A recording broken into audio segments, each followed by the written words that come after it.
खूनी चांद ग्रहण लगने जा रहा है 7 और 8 सितंबर की दरमियानी रात को। इस चांद ग्रहण के हर ज़ोडिएक साइन पर नेगेटिव असरात होंगे, जिसकी वजह से लोगों को ज़हनी डिप्रेशन हो सकता है, पैसों का दौलत का नुकसान हो सकता है, इखराजात में इजाफा हो सकता है, कारोबार में नुकसान हो सकता है, रिश्तों में लड़ाई झगड़े हो सकते हैं और लोग बीमार हो सकते हैं या जादू और नजर बद के असरात हो सकते हैं। इस चांद ग्रहण के असरात से बचने के लिए हर इंसान को अपने ज़ोडिएक साइंस के मुताबिक ये सदका जरूर देने चाहिए।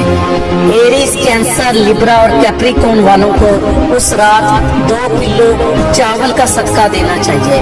टॉरस, लियो, स्कॉर्पियो, एक्वेरियस वालों को उस रात 2 किलो दूध का सदका किसी गरीब को देना चाहिए। जेमिनी, विर्गो, सैजिटेरियस और पाइसेस वालों को 2 किलो आटे का सदका उस रात किसी गरीब को देना चाहिए।